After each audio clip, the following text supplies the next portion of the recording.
Hello everyone, welcome to homeschooling. আৰু আজি আমি অখণ্ড সংখ্যাৰ পূৰণৰ বিষয়ে আলোচনা কৰিম। আগৰ ভিডিঅ' কেইটাত যেতিয়া মই যোগ আৰু বিয়োগৰ কথা পঢ়াইছিলোঁ তেতিয়া মই বাৰে বাৰে কৈছিলোঁ যে সংখ্যা দুটাৰ আগত থকা চিন কেইটা আমি মন কৰিব লাগিব। যোগে কৰো বা বিয়োগে কৰো আমি সদায় চিন কেইটা মন কৰিব লাগিব। একেদৰে আজি অখণ্ড সংখ্যাৰ পূৰণৰ ক্ষেত্ৰতো আমি চিনৰ কথা মন কৰিব লাগিব। এতিয়া মই লিখি থৈছো যে plus into plus equals to plus মানে এটো কি বুজাইছে এতিয়া মই ইয়াত বুজাইছো যে দুটা যদি সংখ্যাৰ আমি পূৰণ কৰো আৰু দুইটা সংখ্যাৰ আগত যদি প্লাস চিন থাকে তেতিয়া আনসাৰটো সদায় প্লাস হৈ ওলাব। এটা এক্সাম্পল দিও দুটা সংখ্যা ধৰা 5 আৰু 6 আমি একিটা পূৰণ কৰিছো 6 5 গুণ 30 ঠিক আছে আনসাৰটোৰ আগত কি আছে প্লাস হেতু কথা কৈছো দুইটা সংখ্যাৰ আগত যদি প্লাস প্লাস থাকে তেতিয়া আনসাৰটোৰ আগত সদায় প্লাস প্লাসে থাকিব মানে আনসাৰটো সদায় প্লাস হৈয়ে ওলাব। এতিয়া দুটা সংখ্যাৰ আগত যদি এটাৰ আগত যদি প্লাস থাকে আনটো সংখ্যাৰ আগত যদি মাইনাস থাকে তেতিয়া আনসাৰটো মাইনাস হৈ ওলাব। এটা এটুকে যদি আমি 5 ইনটু -6 যদি কৰো এটা সংখ্যাৰ আগত মাইনাস দিছো এটা সংখ্যাৰ আগত প্লাস 6 5 গুণ 30 এটা কি হৈ ওলাব বুলি কৈছো মাইনাস হৈ গতিকে ইয়াৰ আগত মাইনাস চিনটা থাকিব বা এনেদৰে চাব পাৰা প্লাসে মাইনাসে মাইনাস গতিকে ইয়াৰ আগত এটা মাইনাস চিন থাকিব হল। এটা এটুকে যদি আকৌ এনেকে কৰো -5 ইনটু 6 ইকুৱেলছ টু 6 5 গুণ 30 এটা সংখ্যাৰ আগত মাইনাস আছে গতিকে ইয়াৰ আগত হ'ব মাইনাস। আকৌ যদি দুইটা সংখ্যাৰ আগত যদি মাইনাস থাকে -5 ইনটু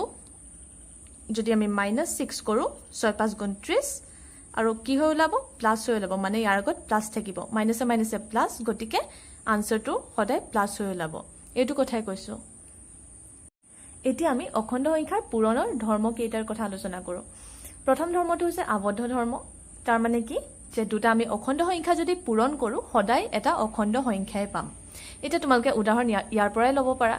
5 ইনটু 6 কৰিছো ইয়াত 5টো এটা অখণ্ড সংখ্যা 6টো এটা অখণ্ড সংখ্যা দুইটা ধনাত্মক অখণ্ড সংখ্যা আৰু আনসাৰত আমি পাইছো 30 যোনটো এটা ধনাত্মক অখণ্ড সংখ্যা।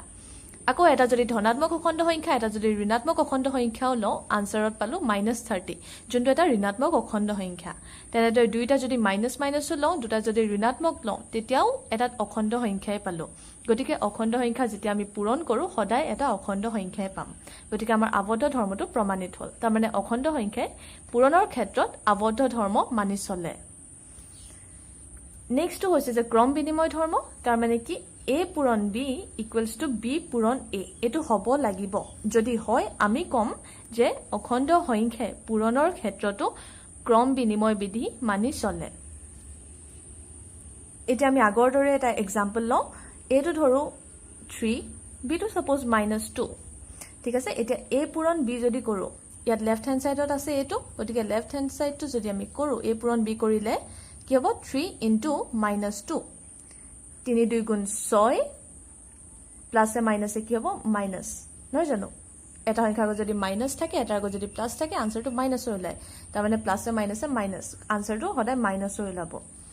এটা ৰাইট হ্যান্ড সাইডটো কি হ'ব ইয়াত কৰিছে b পূৰণে কৰিছে আমি এটা b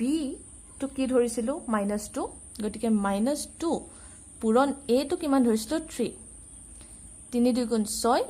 মাইনাসে প্লাসে মাইনাস এটা মাইনাস হৈ ওলাব। এটাকে left hand side equals to right hand side হৈছে গতিকে কি হৈছে যে অখণ্ড সংখ্যাই পূৰণৰ ক্ষেত্ৰত ক্ৰম বিনিময় বিধি মানি চলিছে। এই দুইটা প্ৰমাণিত হল। এটা আমি আমাৰ নেক্সটটো চাও। নেক্সটটো আমি চাও সন্মিলন বিধি আৰু সন্মিলন বিধিয়ে কি ক'ব যে a পূৰণ b পূৰণ c কৰিলে যিমান ওলাব হেতু a পূৰণ b পূৰণ c কৰিলে সমানে ওলাব। এটা আমি কৰি চাও a টো ধৰো 2 b টো ধৰো 3 সাপোজ -3 আৰু c টো 4 ঠিক আছে। এটা লেফট হ্যান্ড সাইডত কি আছে যে a পূৰণ b পূৰণ c আছে এটো আছে লেফট হ্যান্ড সাইডত। এতিয়া a টো আমি ধৰিছিলো 2 b টো ধৰিছিলো -3 c টো 4 গতিকে এই ক্ষেত্ৰত আনসাৰটো কিমান ওলাব 4 3 গুণ 12 আৰু প্লাস মাইনাস প্লাসে মাইনাসে মাইনাস এটা মাইনাস চিন ওলাই আহিব লগতে। এটা 12 2 গুণ 24 প্লাসে মাইনাসে মাইনাস এটা ওলাই আহিব গতিকে লেফট হ্যান্ড সাইডটোত আমি পালো -24 এটা ৰাইট হ্যান্ড সাইডত কি হ'ব a পূৰণ b পূৰণ c এটো আছে আমাৰ ৰাইট হ্যান্ড সাইডত এটা 2 পূৰণ -3 পূৰণ 4 3 2 গুণ 6 লগতে প্লাস প্লাস মাইনাস মাইনাস এটা ওলাই আহিব ইনটু 4 এতিয়া 4 6 গুণ 24 -24 হল মাইনাস প্লাস মাইনাস এটা ওলাই আহিব নহয় জানো গতিকে আমাৰ ইয়াত কি পালো left hand side equals to right hand side এটো হল তাৰ মানে সন্মিলন বিধিটো প্ৰমাণিত হল তাৰ মানে পূৰণৰ ক্ষেত্ৰত অখণ্ড সংখ্যাই সন্মিলন বিধিও মানি চলে এতিয়া আছে যোগৰ ওপৰত পূৰণৰ বিতৰণ বিধি আৰু এটো আমি এনেকৈ কৰিম কৰোতে পূৰণ কৰিম কিন্তু এনেকুৱাকৈ কৰিম যে তাৰ ভিতৰত যোগও সোমাই থাকে এই ধৰ্মটো কি কয় যে a পূৰণ b যোগ c তাৰ মানে a টো পূৰণ হৈ থাকিব কিন্তু b আৰু c কি হৈ থাকিব যোগ হৈ থাকিব এনেকুৱাকৈ যদি থাকে তেতিয়া আমি এটোক বিতৰণ কৰি দিব পাৰিম বিতৰণ কৰি দিয়া মানে কি বিটাই দিয়া দুইটাৰ লগত মানে a লগত b টো বিটাই দিব a লগত c টোকো বিটাই দিব তাৰ মানে a পূৰণ b হৈ যাব a প্ৰথম b ৰ লগত পূৰণ হ'ব মাজত যোগ চিন আছে গতিকে ইয়াত হ'ব যোগ তাৰ পিছত a c ৰ লগত পূৰণ হ'ব a পূৰণ c এটো হ'ব বুলি এ আমাক বিধিটোৱে কয় এটাটো মানি চলে নে নচলে হেতু চাবলৈ আমি উদাহৰণ ল'ব লাগিব এটা a টো আমি ধৰো 2 b টো ধৰো 3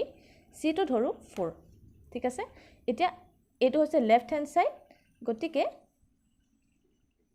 লেফট হ্যান্ড সাইডৰটো আমি ফাৰ্স্ট কৰি চাও 2 into 3 plus 4 into 3 4 5 6 7 7 into 7 2 গুণ 14 হল এতিয়া ৰাইট হ্যান্ড সাইডটো কৰি চাও ৰাইট হ্যান্ড সাইডত আছে a পূৰণ b plus a পূৰণ c তাৰ মানে 2 into 3 plus 2 into 4 3 2 গুণ 6 plus 4 2 গুণ 8 6 8 কিমান 14 হয়নে এতেকে left hand side equals to right hand side হল তাৰ মানে কি এইটো প্ৰমাণিত হল গতিকে এইটো আমাৰ হৈ গল প্ৰমাণ কৰা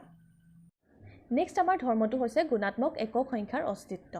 এটা গুণাত্মক একক বুলি কাক কোৱা হয় একক কোৱা হয় ওৱানক গুণাত্মক একক বুলি কোৱা হয় কিয়নো আমি যেতিয়া যিকোনো অখণ্ড সংখ্যাক একৰ লগত পূৰণ কৰো আমি সদায় সেই অখণ্ড সংখ্যাটোৱে পাওঁ যোনটো সংখ্যাকে নকৰো কিয় সদায় সেই সংখ্যাটোৱে পাম এটা 2 পূৰণ 1 2 আমি -2 পূৰণ 1 -2 আমি যিয়ে অখণ্ড সংখ্যা পূৰণ নকৰো কিয় একৰ লগত সদায় সেই অখণ্ড সংখ্যাটোৱে আকৌ পাওঁ হেতু কাৰণে একক গুণাত্মক একক বুলি কোৱা হয় তাৰ পিছৰটো হৈছে পূৰণৰ ক্ষেত্ৰত শূন্যৰ ধৰ্ম এটা আমি জানো যে যিকোনো সংখ্যাক যেতিয়া শূন্যৰ লগত পূৰণ কৰা হয় আমি সদায় শূন্য পাওঁ ইয়াৰ এক্সাম্পল বাৰু মই এটা দি দিছো 2 into 0 কৰিলে সদায় আমি 0 পাম বা আমি 10000 into যদি 0 কৰো হেতু 0 পাম আমি যিমানে ডাঙৰ সংখ্যা নকৰো কিয় পূৰণ যদি শূন্যৰ লগত কৰো তেতিয়া সদায় শূন্যই পাম আৰু এটোকে কোৱা হয় পূৰণৰ ক্ষেত্ৰত শূন্যৰ ধৰ্ম গতিকে গুটেকিটা আজি পূৰণৰ ধৰ্মকেটা শেষ হল